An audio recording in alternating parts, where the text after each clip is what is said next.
Hello everyone, welcome to another episode of Crazy Lang Extra. My name is Greg, and today we're going to be talking about the different ways that you can teach English online.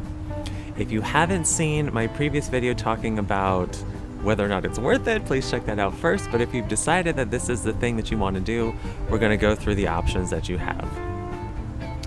And it is finally for real autumn here in Ohio, and I'm freezing. So I'm gonna put up my hood. But I guess I should try to soak it in because I'm going to Brazil in 5 days and it's going to be an inferno there. So anyway, so there are basically 4 ways that you can teach English online, 4 main ways. And the first is obviously freelancing. Now, this is probably the most difficult way to teach English online because it involves a lot of is it groundwork or legwork? I guess you could say either, but it takes a lot of time because you're the one who's going out and finding the students, and then you're teaching them via Skype or WhatsApp or whatever sort of medium that you want to use. It's good because you get the maximum amount of control and potentially the maximum amount of money because you can set the limit wherever you want. But as I discussed in the previous video, it all really boils down to what the students are willing to pay, because you can ask for $25, $50, or even $100 an hour, but finding the person who's willing to pay that might be more difficult than you think. Some ways that you could meet people, obviously, is through social media. Facebook has a lot of foreign language groups, especially if you speak a foreign language already, and we're talking like at a very comfortable level, then your chances of encountering these people who are willing to pay you their hard-earned money are much better than if you're just posting to your friends and family, hey, if you know someone who wants an English lesson, I don't speak any other languages, but yeah, I want $40 an hour, pay me. No, probably not going to happen. You could use sites like Indeed to do some networking, meet other professionals in the field, maybe get some advice. I already mentioned Facebook, but you could use like Twitter and Instagram too, I guess, for this. I would imagine those would be less helpful because people are on there to see bites of information. It's very fast-paced, whereas Facebook is a little bit more of a community reach out, connect with people for real. All right, so the second way is to work for what I call a contractor or an agency type of a website, and this would include things like Tutor Select and Wyzant, which I've worked for. The biggest problem with them, though, is that they charge a really high commission. When I worked for Wyzant, it was 40%. So for me to make $20, I had to charge people around $40, and that's an awful lot. That's a big difference. And I would tell people that up front. I was like, look, the only reason I'm charging you this much money is so that I can get a decent amount back. Because if I charge you $20, I'm not getting that $20. This website is getting 2/5 of my profits. So I have to charge a lot in order for me to get something that's even worth it, you know? So that's the agency, the contractor type, because they're not setting your price. They're not telling you how to do anything. They're hiring you, but they're not paying you unless you work. And then when you do work, they take something off the top because they own the community,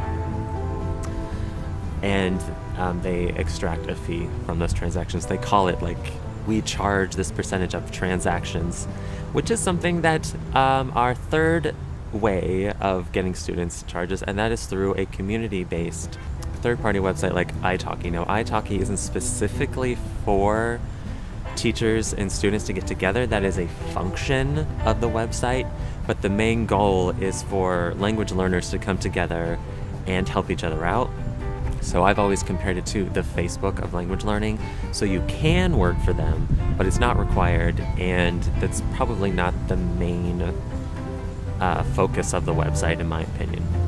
But italki, if you do work for them, which first of all, you don't just sign up to work for them, it's a hiring process, and that's also the same with the agencies. You have to be approved, and italki has restrictions on what you can call yourself, and you have to prove that you have degrees, and then even if you are qualified, they won't necessarily hire you because it depends on the demand.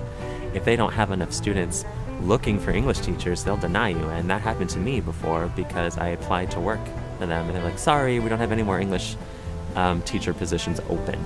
I think they're open now, but I'm not super stoked about working for them because, as I said in the previous video, there's a lot of stiff competition out there, and some people charge as little as $5 per hour lesson, and I just can't compete with that. And italki also charges a 15% transaction fee, so whatever the student transfers to you, they take 15% of that, which is better. But again, if you have that competition of all these people are charging $5 an hour and you want $20 or $25, your chances of getting that are not great. And finally, number 4, this is the direct website. So these are things like Golden Voice English, VIP Kids. There's that website from like Work From Home Life, something weird, kind of problematic. But these websites, they control everything. They control what you teach. They control when you teach it. You sign up for hours. But the biggest perk is that you're not looking for students. You have that guaranteed student base and you have that guaranteed income. But like I said, you're going from the extreme of having all the control to basically having no control. But there is the stability there. So to wrap up, just to review, you have the freelancing, you have total control, but the hardest time finding students. It's the least amount of stability.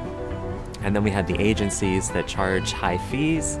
We have the third-party websites like italki, where there's really stiff competition and the prices are incredibly low.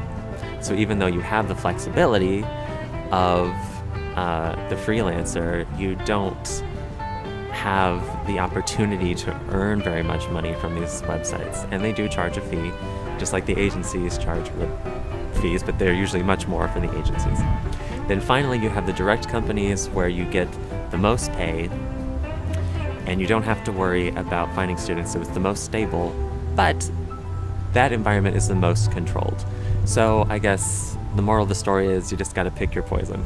There's really no perfect, super flexible, super high-paying way to teach English online that I found. If you found a way to do that, please share it in the comments below, and I would love to take a look at that and do a review for you. But that's it for today, guys. Thank you so much for watching. Of course, like and subscribe to my channel. And I am starting to post on my Portuguese channel called The Vegan Gringo, or in Portuguese is Gringo Vegano. So give that a look, share this video on social media, give me a shout out, and I will see you guys soon. Bye!